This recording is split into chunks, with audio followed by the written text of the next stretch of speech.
Okay, looks like we're live. How's it going? Chuck Holton here, and I'm in Jerusalem. And I'm going to keep this as short as I can, actually, because we don't, because I want to get some sleep tonight. And we don't know what's going to happen with rockets and everything coming in the middle of the night here. So I'm going to try to run through this about Ukraine as quickly as I can, but had a lot of people asking, people sending me emails asking about what's happening between Ukraine and Russia.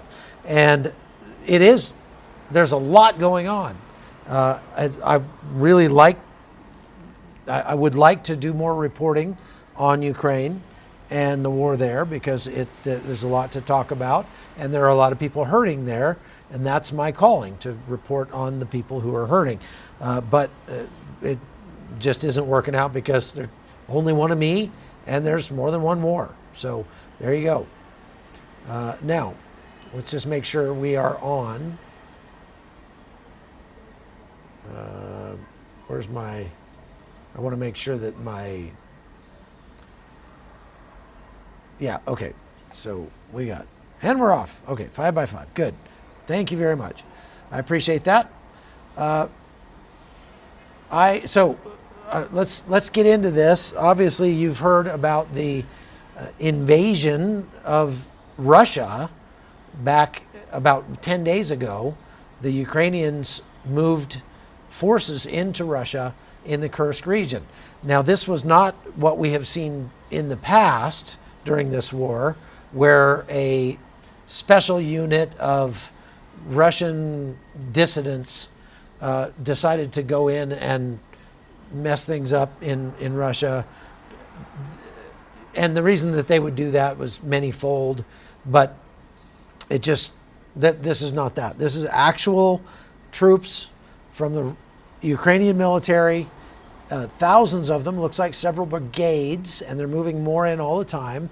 They're moving in tanks, they're moving in armor, they're moving in air defenses, and it looks like they're setting up shop for the long haul. I've talked about why they would do that. Obviously, if they are keeping one eye on the U.S. elections coming up in November and saying, if Donald Trump wins the election, we may have to sit down at the negotiating table before we're actually ready. So let's put some chips in our bag in order to pull those out at the ceasefire talks and maybe get some of our land back from Russia. There's also a lot of talk that this might be a feint, and it might be designed to obscure something else that could happen very shortly. And that's not out of the realm of possibility, but I just want to make a comment on that. Here's the problem that Ukraine and Russia, to some extent, face in this war in terms of surprise attacks on their enemy. With the drones and surveillance technology that we have in place, Ukraine has not only short-range drones, they have medium-range and long-range drones that they're building themselves, and they have access to a lot of intelligence from the United States and Western Europe. So you're talking about AWACS planes, you're talking about signals intelligence, you're talking about satellite intelligence. The Ukrainians even bought their own satellite. They crowdfunded it and put it up in the air so that now they can have their own satellite footage if, for some reason, they stop getting it from the United States. So, hang on.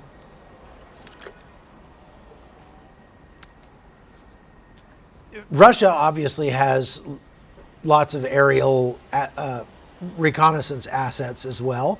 And with that said, it is very difficult for either side to move a large number of troops into place somewhere without the other side knowing right away and either bombing them or moving troops over there to stop them. So Ukraine moves troops over here, Russia moves troops over here, that sort of thing. So this particular engagement, this particular invasion into Kursk, a lot of people are saying, well, how did they manage to do that? How did they amass several brigades of troops along the Russian border in the north where there wasn't a lot of fighting without Russia finding out? Well, first of all, they went probably someplace where Russia wasn't looking real hard, because the fighting is all further down in the south. The hard and fast rule of war is the best place to hit the enemy is where he isn't. And so they went where the Russians weren't. And they actually got a big break in being able to build up troops along the border there. I'm going to pull up a map here so we can take a look at this while we're talking about it. Let me go over here to the map. This is from, oh crud, I forget the people that make this map. But if you look, the majority of the fighting, the blue dots are Ukrainian forces and the red dots are Russian forces. The blue tinged area is parts of Ukraine that Russia had once held and has so far lost. And the red tinged area are parts of Ukraine that Russia has been holding, or that it took and holds currently. But they don't include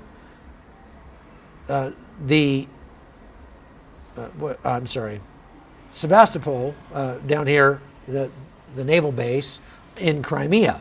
This map doesn't include Crimea and Luhansk as Ukrainian territory, but it is.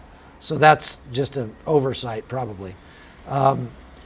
Anyhow, so you can see that the majority of the fighting is right in here in the center, and they've been going at this for a couple of years now.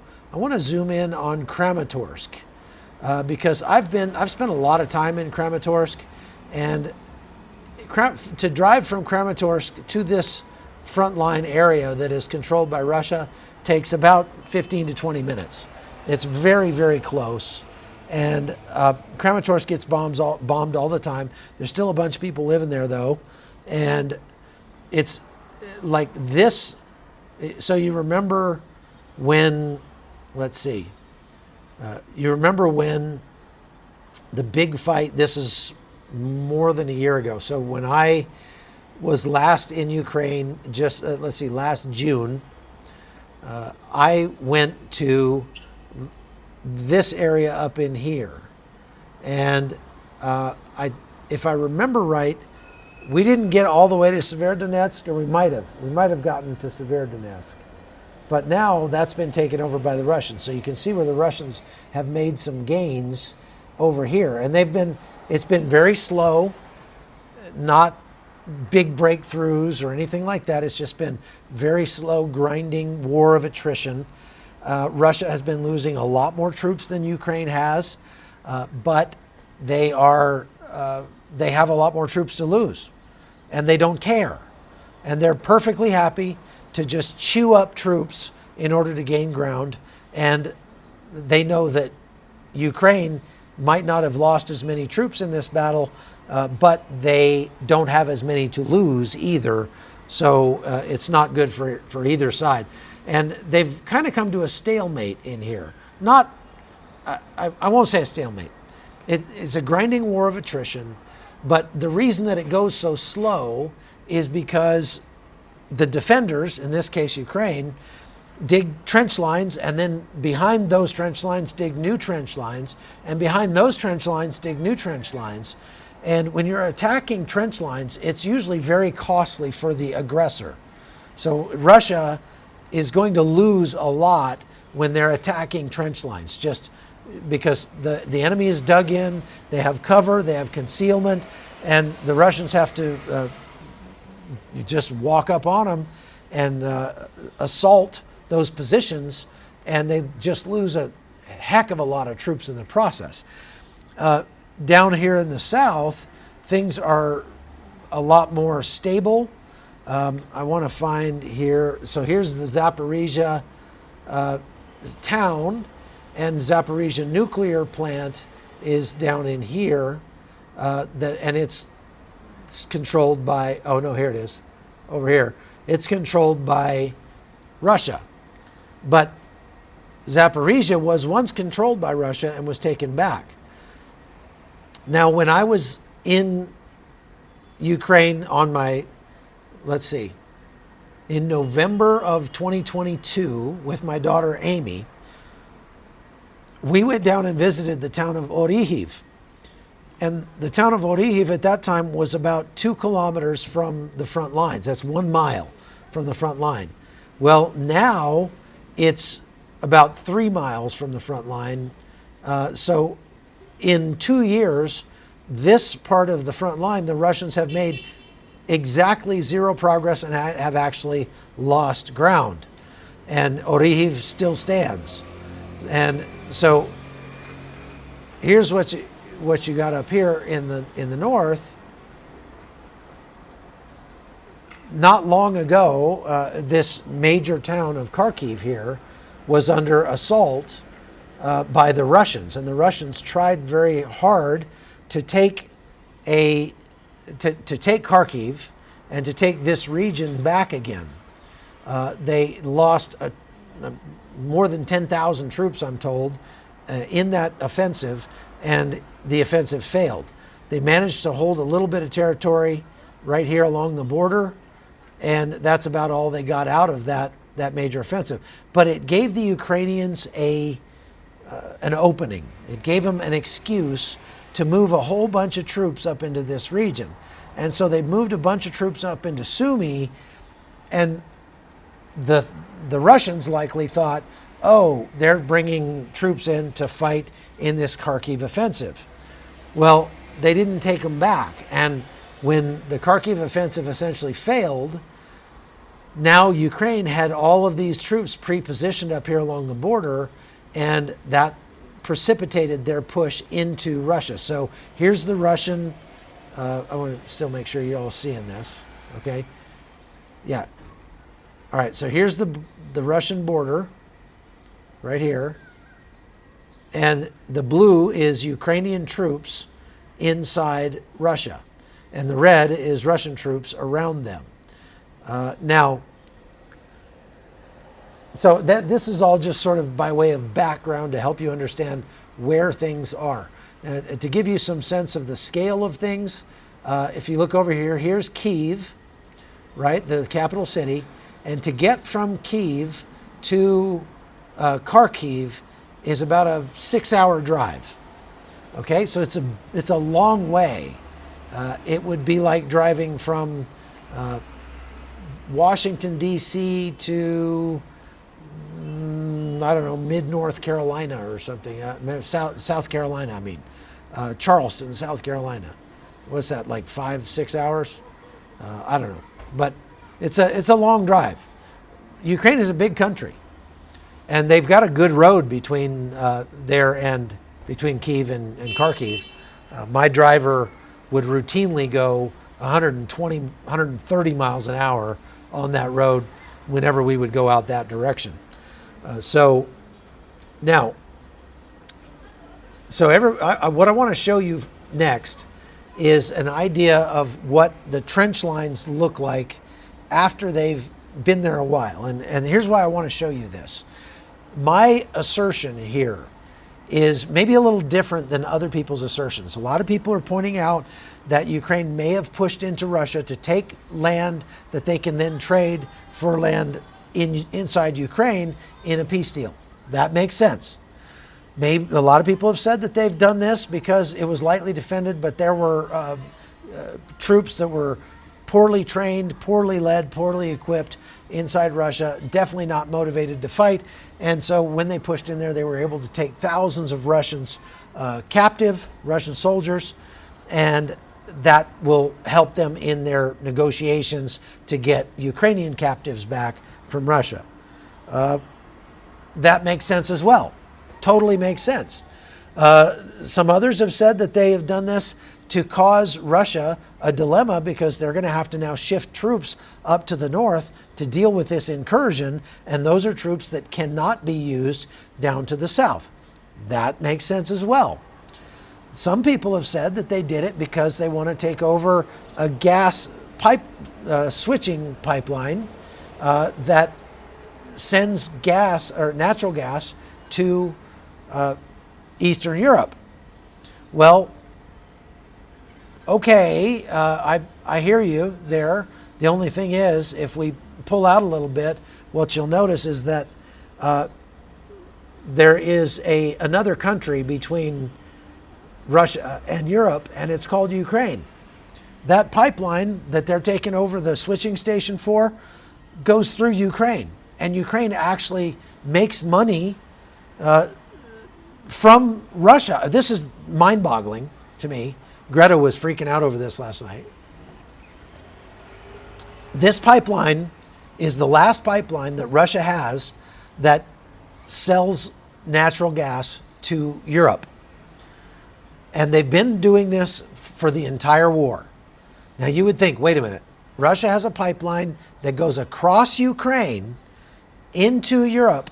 Europe has been saying, we're not going to buy Russian natural gas anymore. Nord Stream pipeline got blown up. Nord Stream 2 got shut off. They can't send natural gas that way anymore. And so Russia is making money selling natural gas to its enemies in Western Europe and Ukraine. Ukraine charges Russia for the shipping, for transporting that natural gas across Ukraine into Europe. And you might that might make your head explode. It almost made Greta's head explode last night. She was like, I cannot believe that Ukraine would be accepting money from Russia while they're accepting money from the United States as well. Like, we're getting taken advantage of here. And I was kind of like, I felt like saying, no, we're not getting taken advantage of here. We're getting saved some money. Ukraine is saving us some money, because if they can still get some money out of Russia, then they don't need as much money from us, from Western Europe and the United States. And so it's kind of weird that Ukraine is still allowing Russia to move gas across their country into Europe and make money off of that, because obviously we want to, I say we, if you're Ukrainian, you want Russia to, their economy to collapse. You want it to go bye-bye.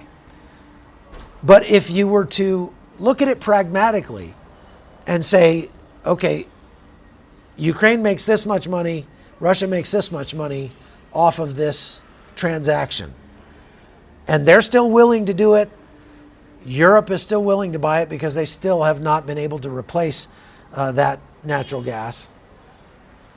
So Ukraine says, okay, either we shut off the pipeline now, and that costs Russia money, that's good, but it also makes a problem for Europe, that's bad, and it costs Ukraine money, that's bad. So there's two bads to one good. And in reality, the amount of money that Russia is making off of that compared to what, to what it needs is minimal. And the amount of money Ukraine is making off of that, it needs every penny it can get to keep its government running. So they just have made this sort of, deal with the devil to continue accepting gas from Russia and selling it to Europe. It might be weird, but wars are weird, trust me.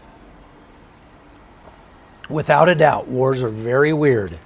So, and I'm purposefully not looking at the comments right now, because I know there are people in the comments who are losing their ever-loving minds right now, and I don't want to get distracted by that until I finish telling this story. So the real problem, I would say, with that oil and gas thing is that, just as an aside, if Europe needs the fuel, the United States could easily provide the fuel.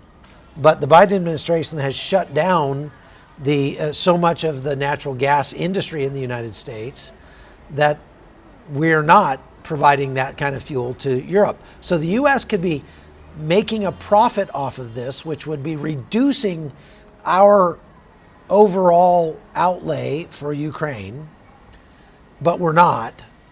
So if anybody's doing something that's counterproductive to their own interests here, it is the United States. And I'll just stop there. But suffice it to say that if Ukraine took over a gas switching station here on a pipeline, I don't know that that's such a big deal, because that pipeline, I'm 80% sure, goes into Ukraine. It's one of those pipelines that goes through Ukraine. Part of the reason that this whole war started was because of the natural gas that Ukraine itself has been developing since 2013. They have more than 39 trillion cubic meters of gas that has been found in Ukraine since 2013. And almost all of that is in, unfortunately for Ukraine, the area that is now in red down here in the Donbass. Some of it is up here, but a lot of it is in Luhansk and Donetsk provinces. And so that's one big reason why Russia wanted to take over this region that they now hold, is because it keeps Ukraine from competing with Russia for the sale of natural gas. None of that competition is happening now, of course, because of the war. Nobody is developing that at the moment. Okay, so we've laid out the reasons why the Ukrainians are likely going in here. One other likely thing is that right up in here, there is a nuclear power plant. I think it's at Kurchatov, or somewhere right up in this area. And so if they happen to be able to push all the way up there, they could theoretically take over a nuclear plant, and then when the eventual peace talks come, they could trade that nuclear plant for the Zaporizhia nuclear plant inside Ukraine and get their nuclear plant back. So that may have been part of their strategy. Maybe they were just trying to, do some of those other things I mentioned. But there's one other thing that I think people are overlooking here about why they went into that. And I want to show this to you so that you can perhaps understand. No, that's not it. That's not it. There we go. Okay, this is video out of Ukraine in an area that was being fought over back a year and a half ago out in the east. And you can see that it is just demolished. This is near Poltava or someplace. I forget where this was filmed. But you can see the combat taking place there. You can also see that there are not a ton of buildings left intact. There's a lot of things getting blown up. This is Russia's strategy when they're pushing into Ukraine. Before they try to take a town, they level the town, because Russia has far more artillery shells than it has people or soldiers. And so they just fire artillery shells all day long, just nonstop, thousands and thousands of artillery shells, and reduce whatever is in front of them to powder. And once it is completely rubble, then they'll try to move through it and take that ground. And the fact that there are towns with 30, 40,000 people that used to live there, that they are turning into rubble, well, Russia doesn't care. This is Ukraine. Why would they care? It doesn't matter to them that they're absolutely wasting these towns and villages along the way. If they get rebuilt, great. If they don't, great. They don't care. And this has been their military strategy all along. So it stands to reason to me that Ukraine said, well, if that's going to be Russia's strategy, let's present them with a dilemma. Let's make them fight on Russian soil, and let's go take some towns from Russia and make them fight to take those back. Now they have to wrap their head around how to take a city back without reducing it to rubble, or they've got to face the citizenry in Russia, and when they absolutely flatten a bunch of Russian towns and villages. So I think that is one of the smartest things you can do in warfare is to present your enemy with a series of escalating dilemmas. And that is exactly what we see happening in the Kursk and Belgorod regions inside Russia. Now, it sounds from Russian mill bloggers and contacts that are coming out of Russia, or data that's coming out of Russia, which is arguably sort of suspect, definitely biased. You kind of take it with a grain of salt. But it sounds like the Russian military hierarchy, the chain of command, is in panic mode. They're running around like they did not expect this. And they're not really sure exactly what to do about it. They've sent some more troops up there, but Ukraine has managed to blow the bridges. Let's see, there's a river here. I think it's right here. See this river? So the Lemonsov, no, that's a railroad track. That's not a river. Where's the river? I just saw it. There it is. Okay, so there's some rivers here, and they've managed to blow major bridges over these rivers that would make it very difficult for the Russians to cross and get back in there and push them out. And they are starting to dig in. Russia, for its part, is paying people $1,600 to $3,000 a month to come to this region in red over here and start digging trenches, because they actually had trenches right up here along the border. They had 2 or 3 lines of trenches, trench lines that went along this border region, but they were close to the border. And the Ukrainians have already pushed past those initial trench lines. Now that is very bad for Russia, because those trench lines run all along the Russian border all the way down south. And so now, theoretically, Ukraine could pour troops through this gap and could pour troops through here, turn right, and start flooding troops down here and fighting the Russians this way, pushing them down, and come around behind the Russian troops that are fighting down here in Belgorod. That is a really bad day for Russia.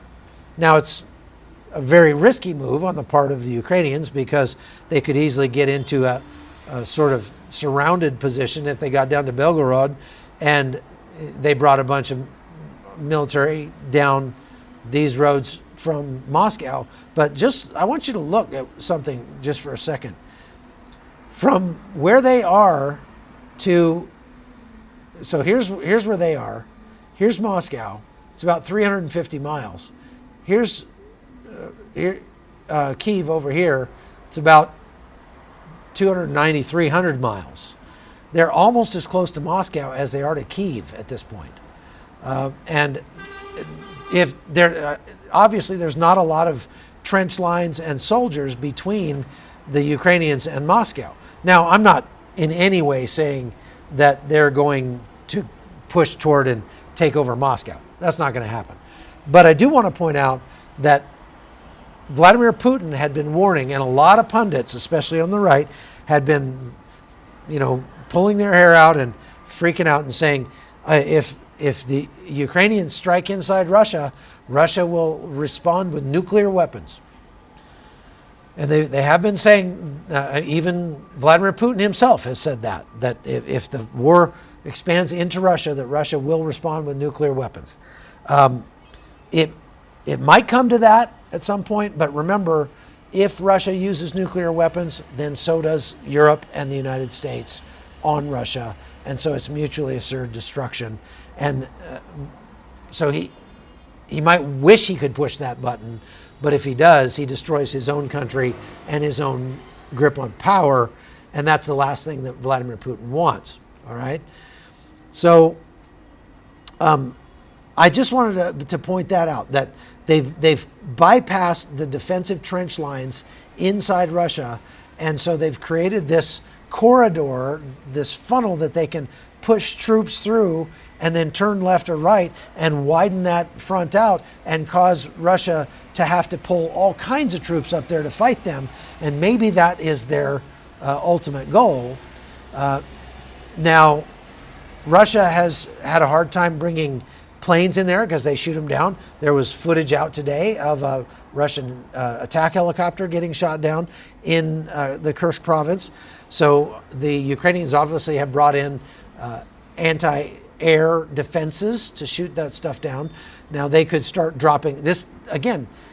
This is much safer. You might think this is crazy on the part of the Ukrainians. It's so dangerous for them to push into Russia proper because that'll really rile the Russians up. Yes, but it is actually safer in some ways for Ukrainian troops to be in Russia than it is for them to be in Ukraine. Because when they're in Ukraine, Russia can throw everything it's got at them and just wipe out, just completely turn everything into rubble, kill everybody. They don't care.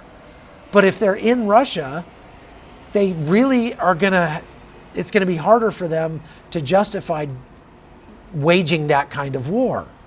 Now, for their part, I have not seen any evidence that the Ukrainians have committed any war crimes or crimes against humanity inside Russia. As a matter of fact, there are videos coming out of Russian citizens, sitting around saying, well, actually, the Ukrainian soldiers have been pretty nice to us since they got here. So there's that. Now, something like this really needed to happen. Really needed to happen because down here in the South, the war had been turning into something of a stalemate. And we saw this after the 2014 war in Luhansk, Donetsk, and Crimea. After there was a lot of fighting back and forth and everything, and then the lines sort of gelled, and then they sort of solidified, and they eventually just turned into like almost permanent trench lines, and where these guys had been staring at each other across a no man's land, about 300-400 yard no man's land, for years. And I went to visit some of those. This footage I'm about to show you was filmed about a week before the war started in Ukraine. Okay, so take a look at what these trench lines look like, and I'm going to be quiet and let you listen to that. You can get a sense of just how long this conflict has been going on by visiting these trenches that look like they came from World War I. They're kind of broken down, and that just shows that the front lines have really evolved and changed over time.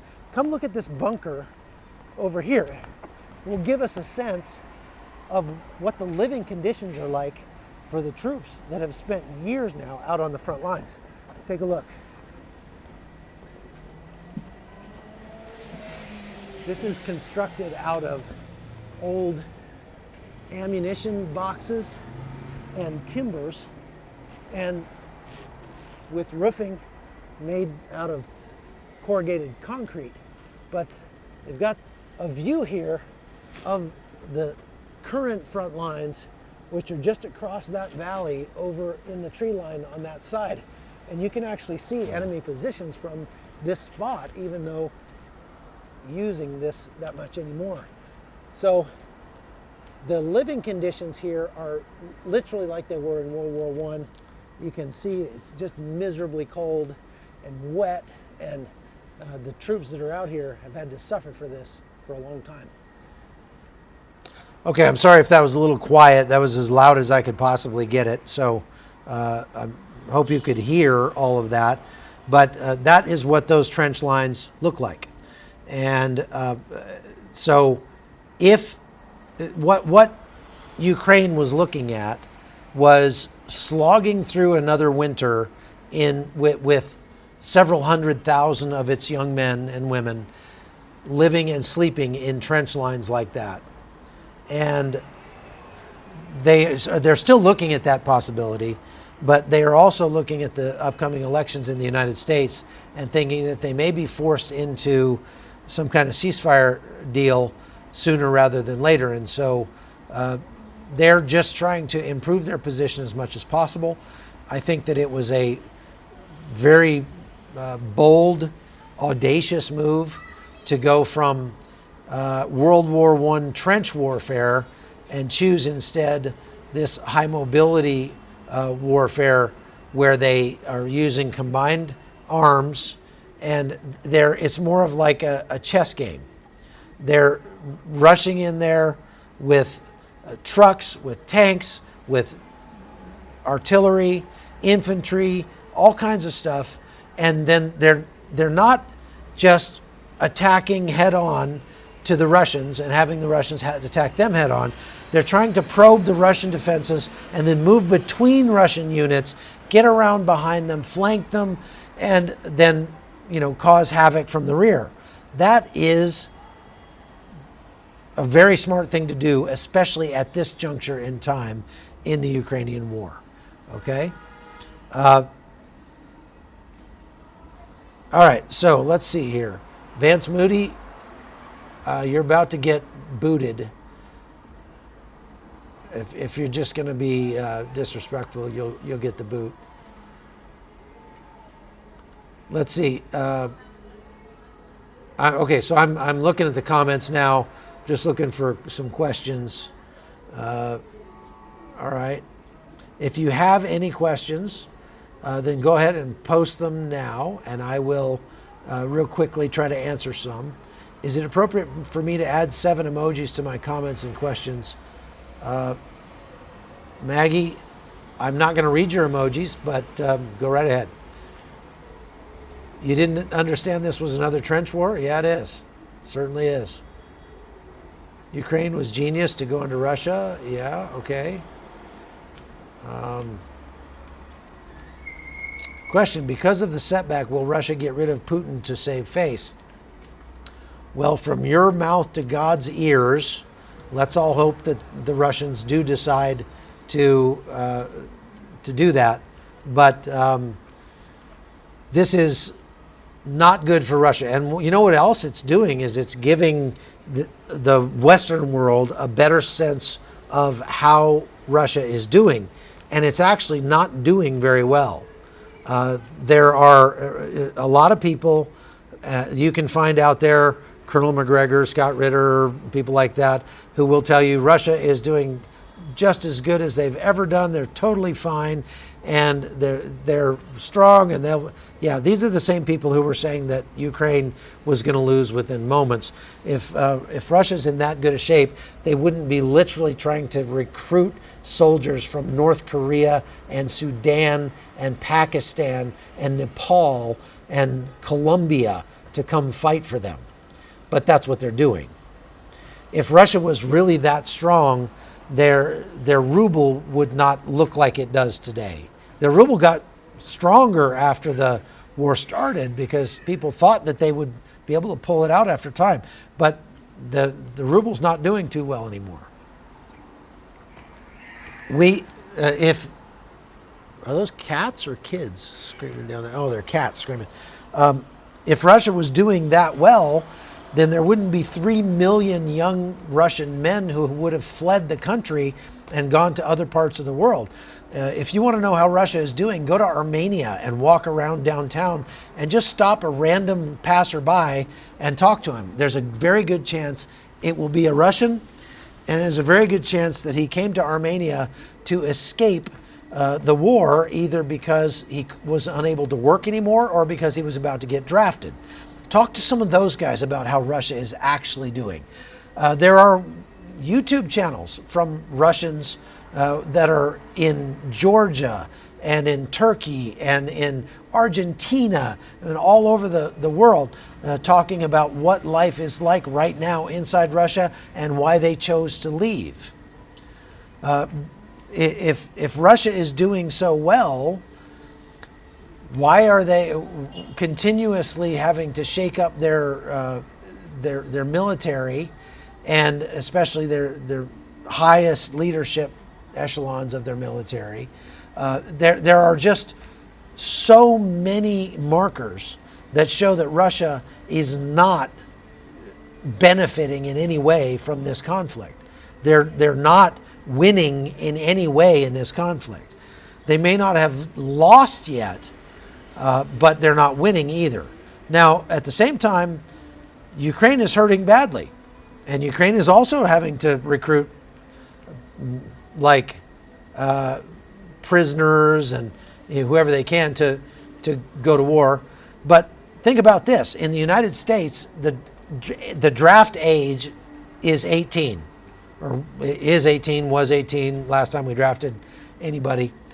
The draft age in Ukraine just went from 27 to 25. And so if you go to Kyiv and walk around Kyiv today, what you'll find is there are still a lot of young military age males that are working in the economy, that are working at restaurants, working at bars, doing their thing, running around at night, that are not fighting in this.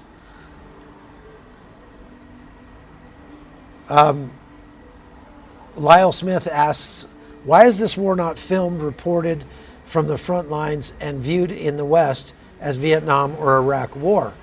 Well, there's one reason for that, and that is that neither side has been fantastic about allowing journalists to embed with their troops and stay with their troops for any amount of time. I've been up to the front lines several times in Ukraine, and usually we drive. It's a one-day thing. We drive up to the front lines and we get our footage, and then we drive back out, and we don't spend the night. In the war in Afghanistan, the war in Vietnam that you mentioned, the war in Iraq, we went out and lived among the troops and reported from there, not live, but taped stuff back constantly.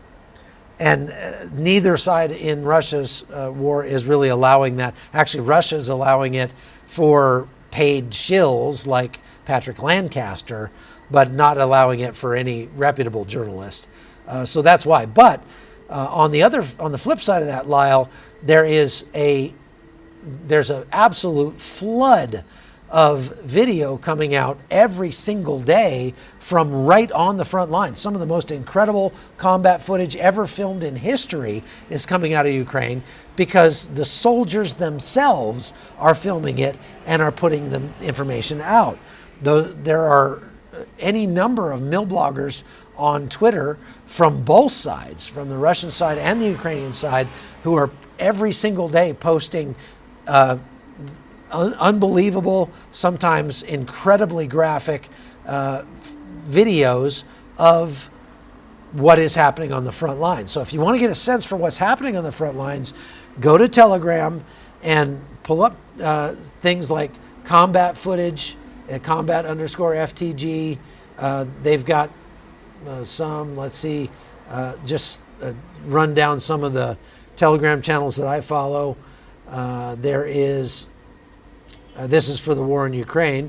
I follow the Ukrainian military. I follow Vitaly Klitschko. I follow one called, where'd it go? War Noir. War Noir is pretty good. Popular Front is another one.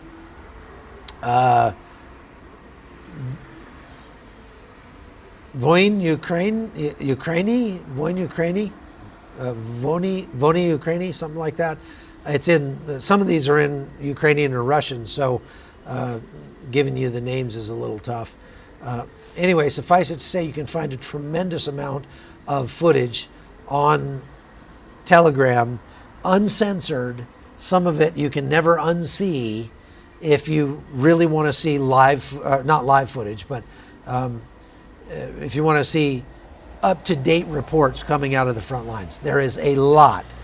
A lot of it is graphic, and it's not going to get shown on the news or on YouTube. I can, from time to time, put some up on chuckholton.com, and I do. There's often there are videos that I find that are newsworthy but would get me kicked off YouTube. And so I put those over on chuckholton.com. You can go over there and subscribe and see that content if you like. Okay?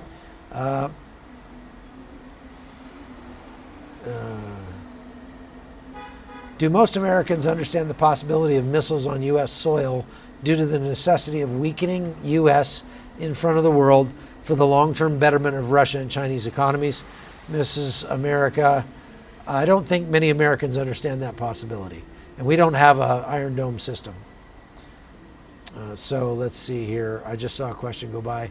Question, this looked like a feint to me to distract while Ukraine hits the Kerch Bridge with missiles, but it didn't happen.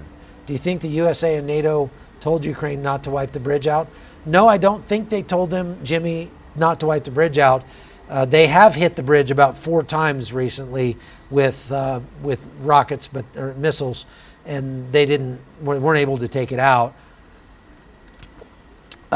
There is some speculation that this could be a feint to distract Russia for a much larger assault somewhere else.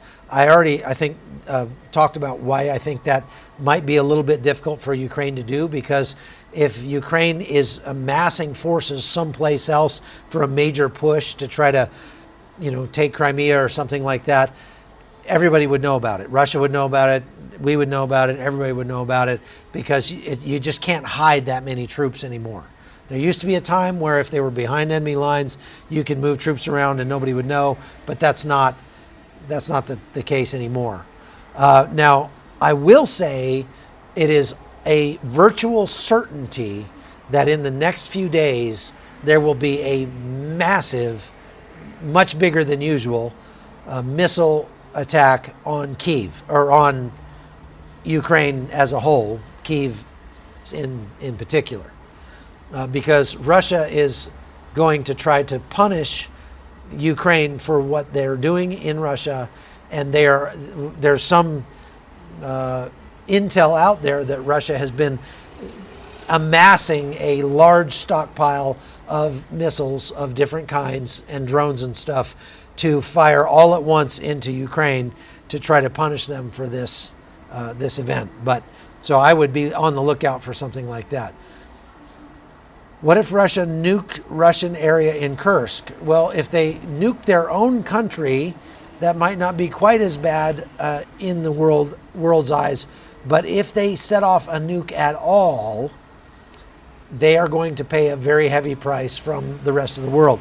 Because, number one, they're going to solidify the Western world's support of Ukraine, because they're going to see that if Russia is willing to set off nuclear bombs, we need to make sure that Russia finishes losing this war.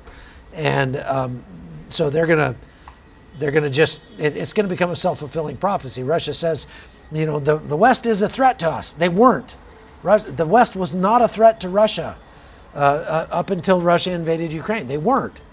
They were minding their own business over there. And they were drawing down their militaries, underfunding NATO. They were not building up forces and doing things that were threatening to Russia. They were not a threat to Russia before February of 2022. They just weren't. But Russia kept saying they were, and then it attacked Ukraine and made it a self-fulfilling prophecy. Now the West has to be a threat to Russia, because Russia is a threat to the West.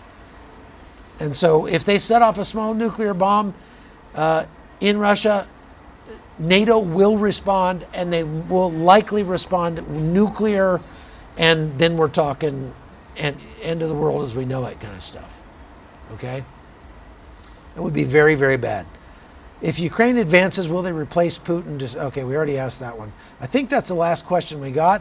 I said I was going to make this short, but it's gone a little longer than I thought.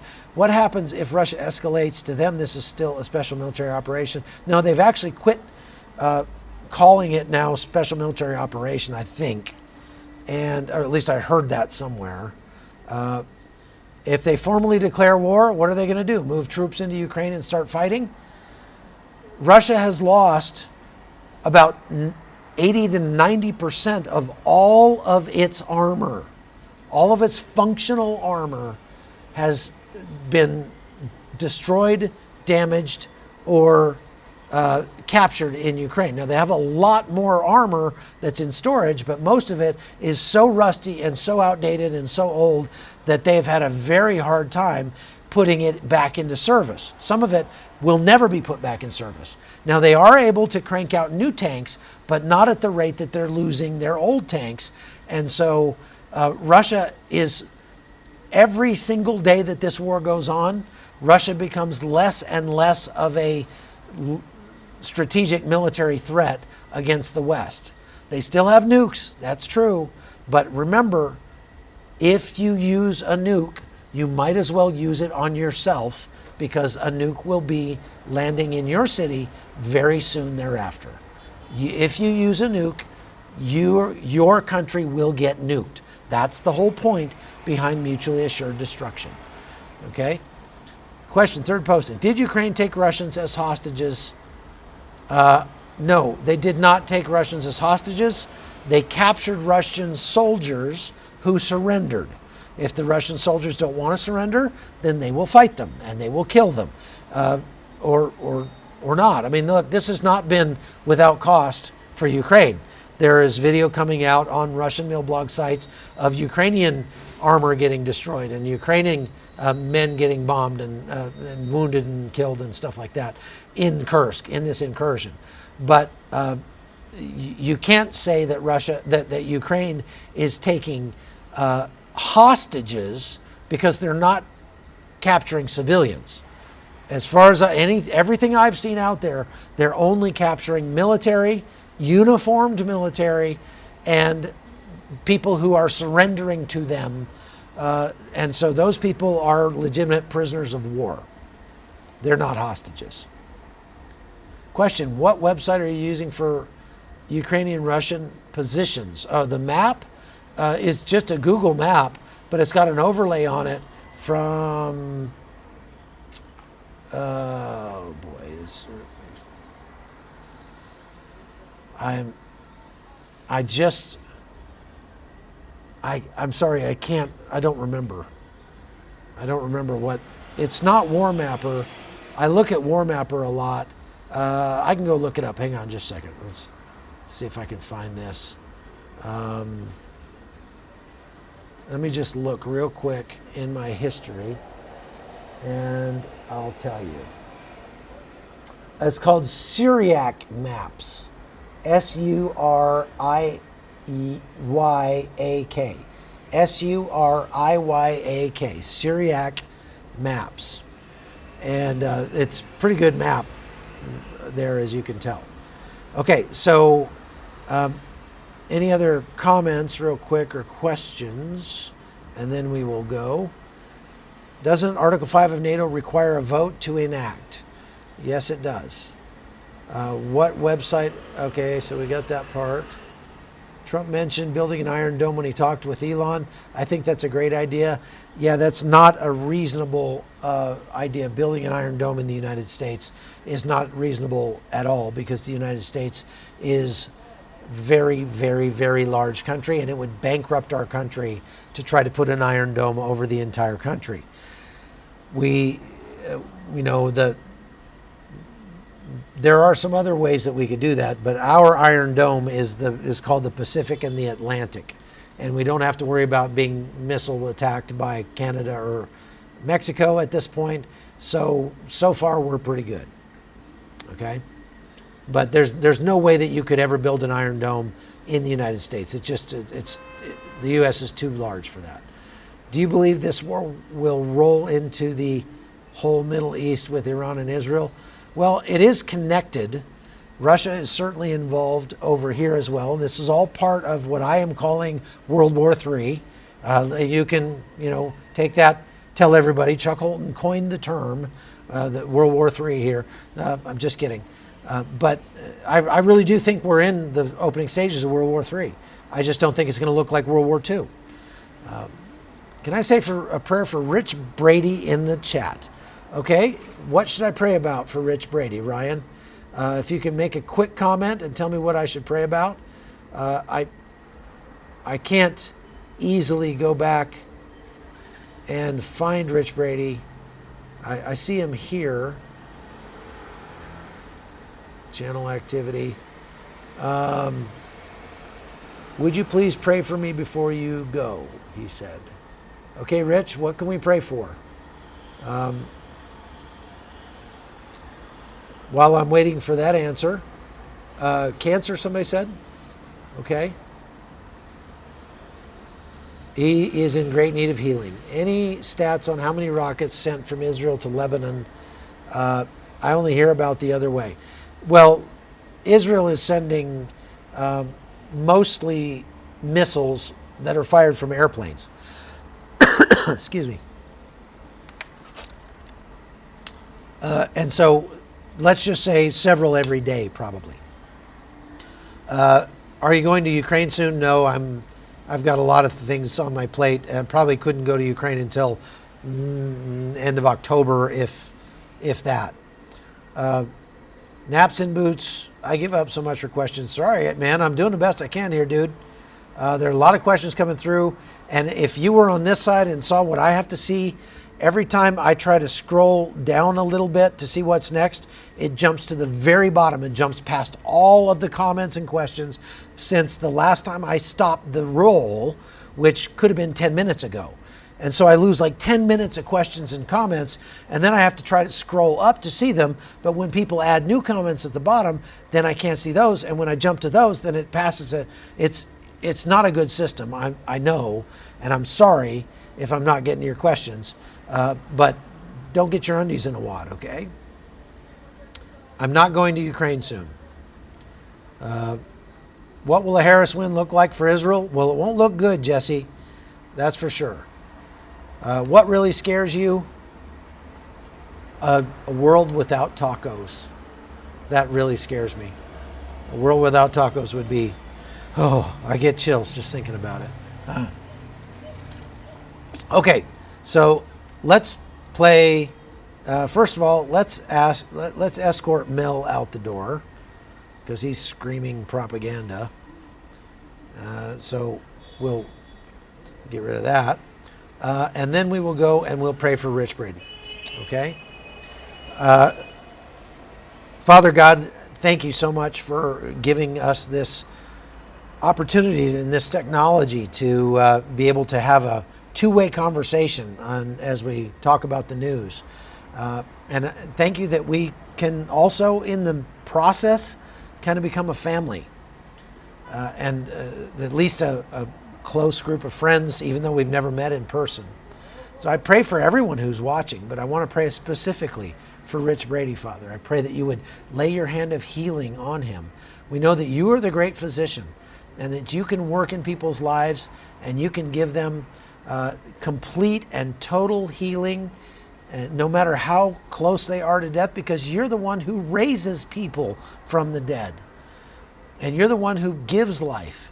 And we know, Father, from your word that you know every day that we will live before we've lived even one of them. And that they're all laid out before us.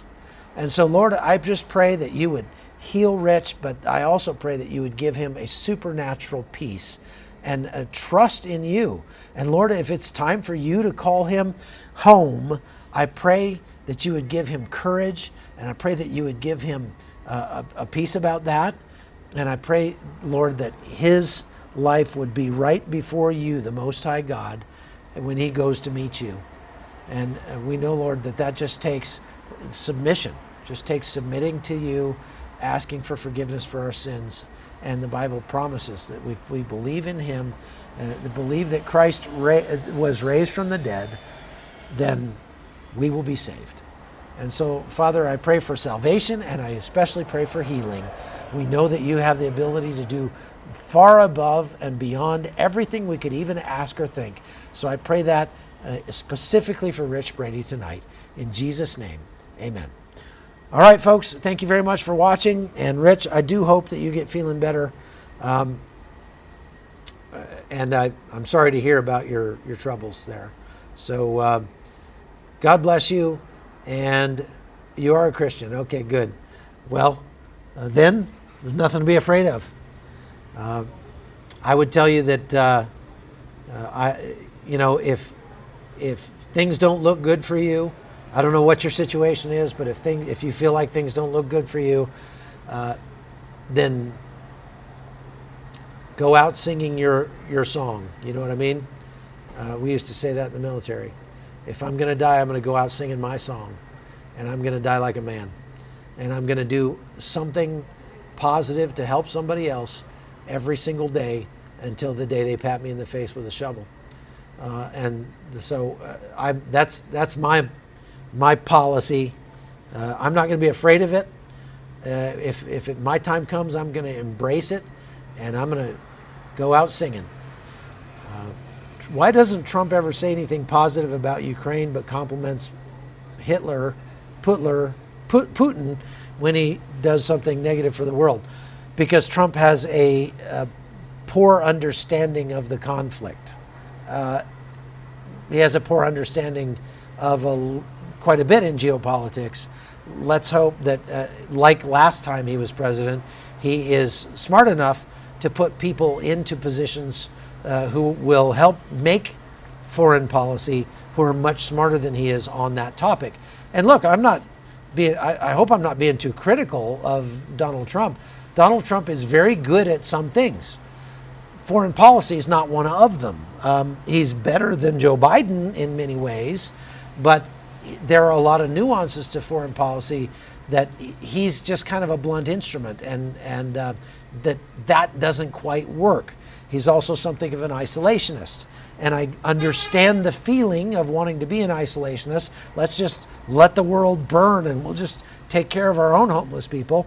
I get that, but everything that we do to step away from the world in terms of influence means that Russia, China, or Iran steps into that vacuum and takes over for us. And that is arguably worse than us having to spend our money supporting Ukraine in this war. Why does War 24/7 report favorable always for Russia? Maybe because they're shills for Russia. There are a lot of them out there like that. Would you advise Trump if asked? Of course. Yeah, of course I would. President Trump needs you and his team. Okay. Well, you call him and tell him that. All right. Well, that's all I've got today. We've already gone over an hour. I meant to go less than an hour, but that's it. So I'm going to go. God bless you all. Thank you very much for watching. Please like and share the podcast, and make sure you subscribe here on YouTube, and we'll see you next time. And where's the off button for this thing? Okay. See you later.